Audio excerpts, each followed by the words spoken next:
Welcome to our webinar this morning in production with Infosum. We're going to be discussing data collaboration, which is a fairly new idea that involves retailers connecting data sets to drive greater customer understanding.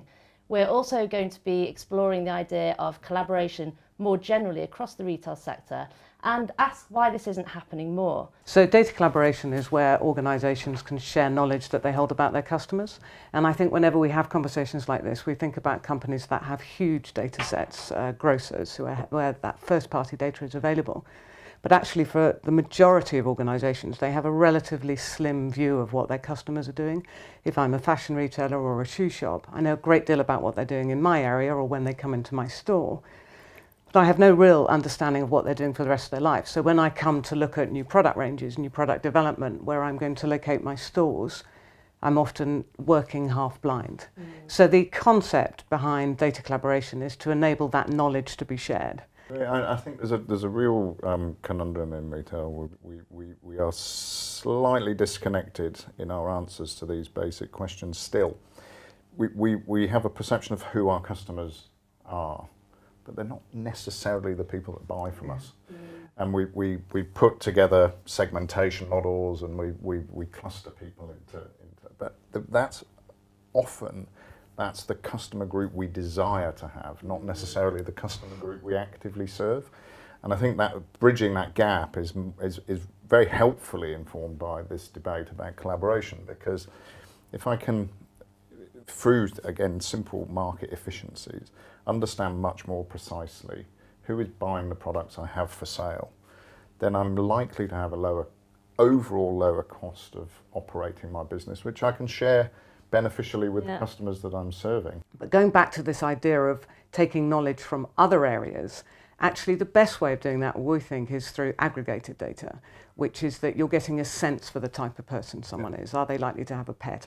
Do they have a child? What's their income likely to be? And therefore the way that you communicate with them can be more specific, but without being one-to-one. And the research that we've done has shown that customers feel much better when they feel that, so they're happy to share data if they feel that the aggregated results will either result in them getting a better product or service or the right stock on the shelves, or in fact actually for things like public goods, so smart cities, getting transportation right. I work with a business, as well as Eagle, I work with a business called StarCount, which is dunnhumby Mark II. And what they do is they bring social data. Now, I think these things are better sometimes when they're brought to life. They're a bit less theoretical. So they were asked to look at the electric car market. So they went and they looked at people who read articles about electric cars. And then they looked at what other things they were interested in. And what they discovered was that there are a load of people who read articles about electric cars who were interested in cars. And they followed Ferrari and stuff like that. There were a load of people who were interested in technology, and they read a load of stuff about Apple and Google and stuff like that. There were a load of people who wanted to save the planet. And now if you think about it, that's sort of obvious, but until you've heard it, and of course the good thing about data is when it confirms the obvious, that's when it's really useful. I agree. And so, because suddenly you think, okay, now that's interesting. Which one of those segments are we going to market our electric cars to? Are we going to market them to all of those segments? What data, what media channels are we going to, suddenly you are on a voyage of discovery to do what I would argue is better marketing. I think we are still really immature right now in respect of data in retail. I think it's a bit like, we are probably still at the cusp of the stone and iron ages when it comes to, we are happily hunting and gathering with wood and rocks, not actually realising that we're walking past iron ore every day in terms of the stones that are lying around us. And I think we've recognised that, perhaps one or two organisations have found the iron ore, but we haven't put it into the industrial revolution yet. I think we are still on the cusp of the Iron Age. Once GDPR comes into force, do you think retailers will shy away from collaborations with non-competing companies because of perceived risks relating to the regulation? The route that Infosum is taking on this is that we genuinely believe that aggregated and anonymous data enables you to hold knowledge about customers without needing to hold the raw data. And as such, as long as the consent covers the ability to segment your customer base, then hopefully customers feel like their needs are being met better by the fact that the retailer is talking to them in terms and languages and about products that they're interested in.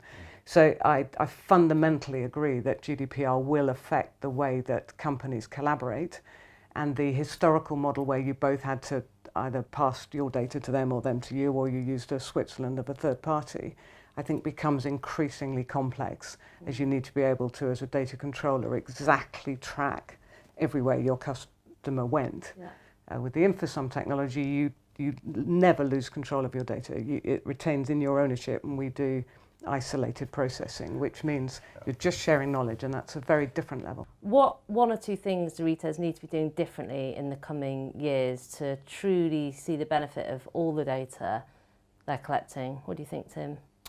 They need to create a digital connection with their consumers, and they need to be linking online to offline so that so that they see the whole relationship. I'd encourage every retailer to look first at some of the disconnections within their own organisation and use data to better create customer experience, valuable customer relationships, because they're connecting the pieces of their own businesses together in service of customers.